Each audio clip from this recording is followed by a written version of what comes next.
আসসালামু আলাইকুম সুপ্রিয় শিক্ষার্থীরা, তোমরা সবাই কেমন আছো? আশা করি সবাই অনেক অনেক ভালো আছো। লাইব্রেরিতে উচ্চ মূল্যে বিক্রি হচ্ছে এনসিটিবির বিনামূল্যের পাঠ্য বই। এ বিষয়ে বিস্তারিত জানবো আমাদের আজকের ভিডিওতে। শুরু করার আগে সবার কাছে ছোট্ট একটা রিকোয়েস্ট করছি, যারা এখনও আমাদের চ্যানেলটিকে সাবস্ক্রাইব করনি তারা এখনই সাবস্ক্রাইব করে রাখো, তাহলে শিক্ষা সম্পর্কিত সকল তথ্য এবং পরামর্শ সবার আগে পেয়ে যাবে।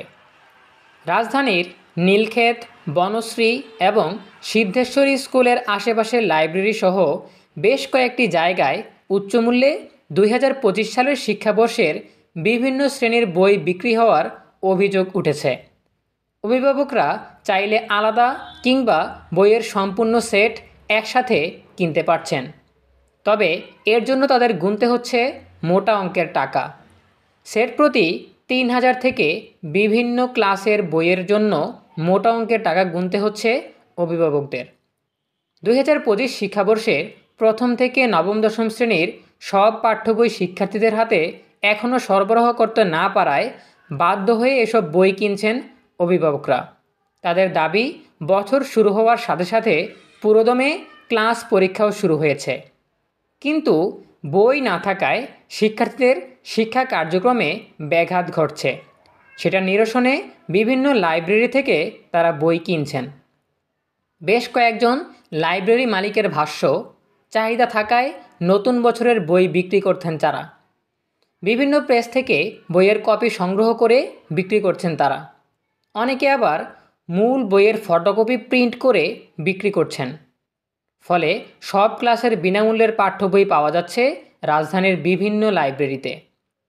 শিক্ষা প্রতিষ্ঠানে বই সরবরাহ করা সম্ভব হচ্ছে না, অথচ নীলক্ষেতে সবই বই পাওয়া যাচ্ছে। এটা কিভাবে সম্ভব জানতে চাইলে এনসিটিবির কর্তৃপক্ষ জানায়, এক শ্রেণীর মুদ্রণ মালিক এই কাজ করছে। এনসিটিবির চেয়ারম্যান অধ্যাপক ডক্টর AKM রিয়াজুল হাসান জানান, এটা অসৎ প্রিন্টারদের কাজ। ইতোমধ্যে পদক্ষেপ নেওয়া হয়েছে। বিভিন্ন গোয়েন্দা সংস্থা হানা দিচ্ছে। প্রিন্টারদের ডেকে এনে ধমক দেওয়া হয়েছে। শাস্তির আওতায় আনা হবে দোষীদের।